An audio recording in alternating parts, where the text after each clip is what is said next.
तो आज की हमारी यह वीडियो कहती है, ये 7 बातें किसी को मत बताना। दोस्तों, धीरे बोलो, कोई सुन ना ले। ये बात हम सबके कानों में पड़ी होगी और हमारे मुंह से भी कई बार निकली होगी, लेकिन सोचने की बात यह है कि ये वाक्य कब कब हमारे मुंह से निकलता है और कब कब हमारे कानों में पड़ता है, क्योंकि ऐसे काफी गुप्त राज होते हैं जो हम दूसरों के कानों में पड़ने नहीं देना चाहते। और अक्सर परिवार में अशांति का कारण हम स्वयं ही होते हैं। हम इस बात को देख पाए या भले ना देख पाए, पर यही असली सच है, क्योंकि जाने अनजाने में मूर्खतावश हम खुद ही अपनी वह बातें दूसरों को बता देते हैं जो हमें कभी नहीं बतानी चाहिए, और वही बातें जो जाने अनजाने में हमने किसी दूसरे के सामने बता दी थी, वही हमारे दुख का कारण बन जाता है, वही हमारे झगड़े का कारण बन जाता है, और फिर हम पछतावे के अलावा कुछ नहीं कर पाते। बाद में हमें पछतावा होता है कि मुझे यह बात किसी को बतानी नहीं चाहिए थी। मेरी ही गलती हुई कि मैंने जाने अनजाने में यह बात सभी को बता दी। इसीलिए आज की इस बौद्ध कहानी में आपको जो बातें मैं सुनाने वाला हूं, उसे सुनने के बाद आपको वो 7 ऐसी बातें पता चलेगी जो आपको कभी किसी को नहीं बतानी चाहिए। और तो और ये जो 7 बातें हैं, ये आपको अपने पास क्यों रखनी है, इसका कारण भी मैं आपको समझाऊंगा। इन 7 बातों के अलावा अगर आपको लगता है कि कोई बात ऐसी है जो मुझसे छूट गई है, तो कमेंट सेक्शन में जरूर बताना। इससे पहले कि आप इस बौद्ध कहानी में खो जाए, इस चैनल को सब्सक्राइब जरूर कर लें। तो चलिए कहानी शुरू करते हैं। एक समय की बात है, एक नगर में रामू नाम का एक युवक रहता था। वह युवक बहुत गरीब था, कुछ पैसा नहीं था। उसके पास 2 वक्त की दाल रोटी भी बड़ी मुश्किल से उसे नसीब होती थी। किसी काम की तलाश में दिन रात खोज करने पर भी उसे कोई काम नहीं मिल रहा था। फिर एक दिन उसने अपनी पत्नी के सामने अपनी सारी समस्या बता दी। उसने अपनी पत्नी को कहा, मैं जिस जगह भी काम मांगने के लिए जाता हूं, तो हर कोई मुझे यह कहकर काम नहीं देता कि हमारे यहां काम की जरूरत नहीं है। मैं काम की तलाश कर करके थक चुका हूं। मुझे समझ नहीं आता कि मैं तुम लोगों का पेट कैसे भरूं, अपने बच्चों को कैसे पालूंगा, और यह चिंता मुझे दिन रात खाए जा रही है। यह सुनकर उसकी पत्नी ने कुछ सोचकर कहा, तुम एक आदमी के पास सिर्फ एक बार ही काम मांगने के लिए जाते हो, और जब वह काम नहीं देता तो तुम दोबारा उसके पास नहीं जाते। अगर तुम्हें उनसे काम लेना है तो तुम्हें हमदर्दी जतानी होगी, तुम्हें उनसे हमदर्दी हासिल करनी होगी, अपनी गरीबी दिखानी होगी, ताकि वह लोग तुम्हारी मजबूरी समझकर तुम्हें काम पर रख ले। इसलिए शर्म मत करो, उन्हें अपनी मजबूरी बताओ, अपनी गरीबी बताओ, और इसी उपाय से तुम काम पा सकते हो। यह बात रामू के मस्तिष्क में बैठ गई। अगले दिन काम मांगने के लिए वह उसी सेठ के पास पहुंचा जहां पर वह पिछले दिन काम मांगने के लिए गया था। लेकिन इस बार उसने हाथ जोड़कर उस सेठ से प्रार्थना की, उससे विनती की कि वह बहुत गरीब है और उसे काम की बहुत आवश्यकता है। वह जो कुछ भी उसे देंगे वह उसमें संतुष्ट हो जाएगा, पर कृपया करके मुझे अपने यहां काम पर रख ले।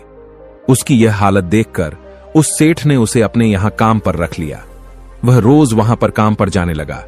अंदर ही अंदर वह खुश तो था कि उसे काम तो मिल गया, लेकिन उसे वेतन दूसरे लोगों से कम मिलता था।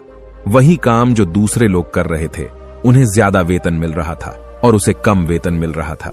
जब इस बारे में उसने अपने सेठ से कहा, तो सेठ ने कहा कि देखो भाई, तुम्हें काम की जरूरत थी, मैंने तुम्हें काम दिया। मेरा धन्यवाद करने की बजाय तुम मुझसे शिकायत कर रहे हो। यह कैसी एहसान फरामोशी है। यह सुनकर रामू वहीं पर चुप हो गया। बात कहीं ना कहीं सत्य थी।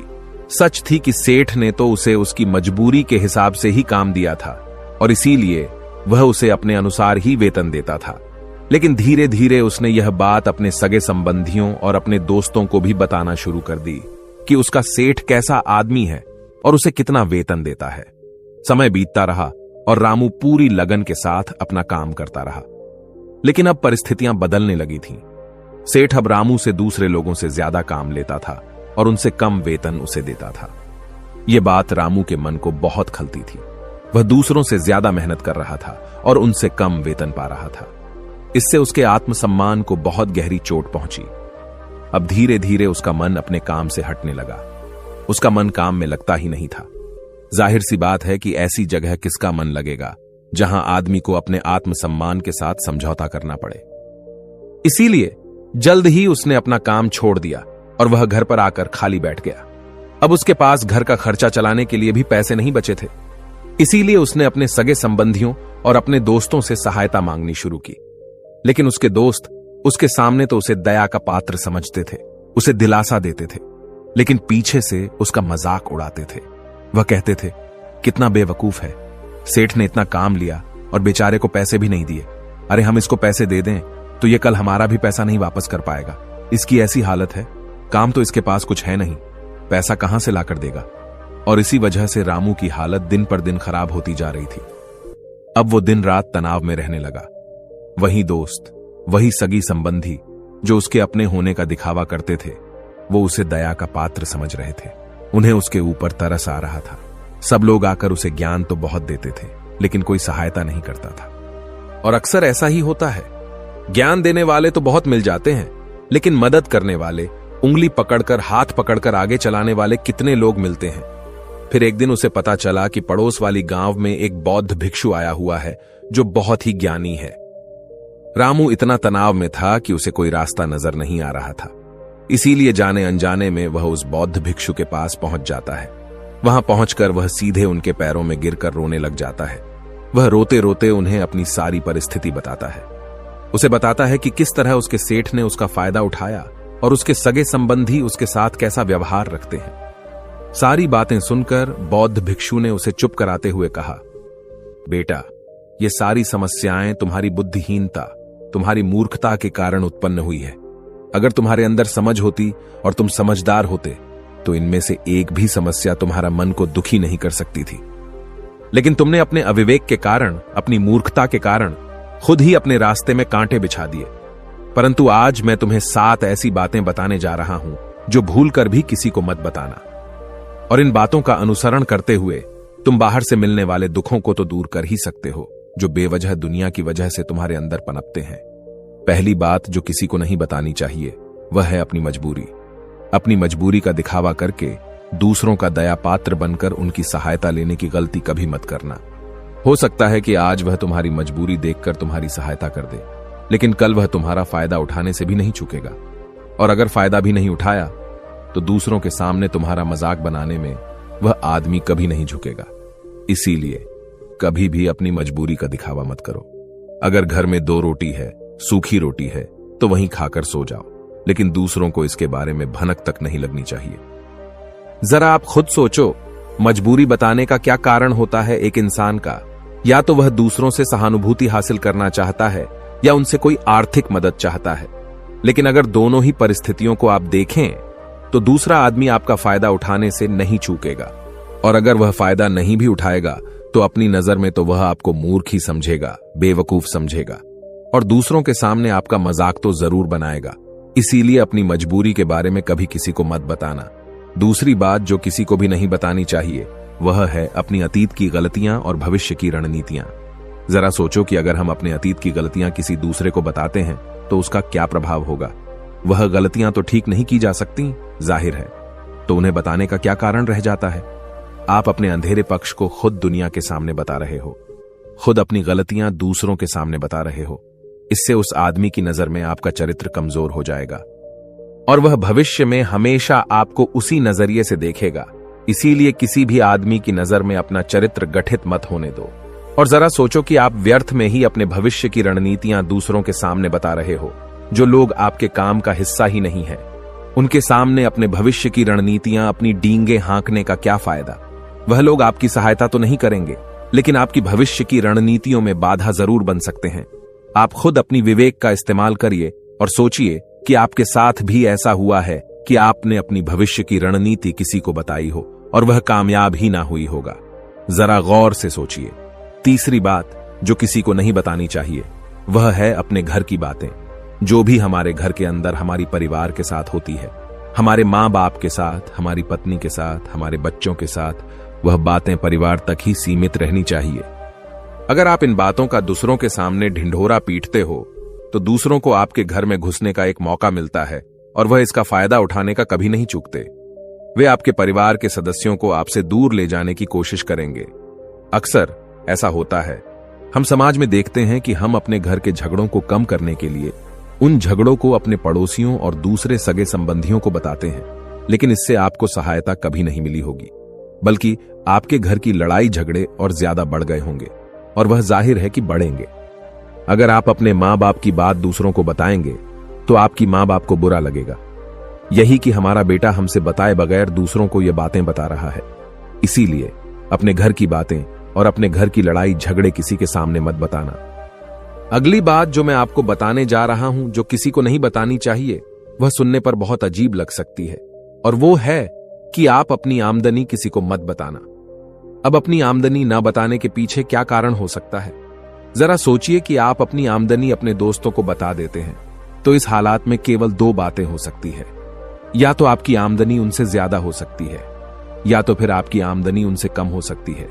अगर आपकी आमदनी उनसे ज्यादा है, तो जब आपके दोस्तों को जरूरत पड़ेगी तो वह सिर्फ आपको ही याद करेंगे, क्योंकि उनको पता है कि अगर आपकी आमदनी ज्यादा अच्छी है तो आप ही उनकी मदद कर सकते हैं, और इसीलिए ज्यादा लोग आपसे सहायता मांगेंगे। और जब आप उनकी सहायता नहीं करेंगे तो वह सोचेंगे कि इस आदमी के पास पैसे हैं, मेरी सहायता कर सकते हैं, लेकिन यह फिर भी मेरी मदद नहीं कर रहा है। और इसीलिए आपकी आमदनी आप दोनों दोस्तों के बीच एक झगड़ों का कारण हो सकती है। और इसी जगह आपकी कम आमदनी होगी तो लोग मजाक उड़ाएंगे, वह आपको कमजोर भी समझ सकते हैं, और ऐसी हालत में बहुत कम लोग मिलते हैं जो आपके पीठ पीछे आपका मजाक न बनाए, और ज्यादा होगी तो सहायता मांगेंगे। तो अपनी आमदनी बताने में दोनों हालातों में आपको ही परेशानी होगी, इसीलिए अपनी आमदनी बताने की कोई जरूरत नहीं है। अगली बात जो मैं आपको बताने वाला हूं, उसे अपनी गांठ बांध लेना और किसी को यह बात मत बताना।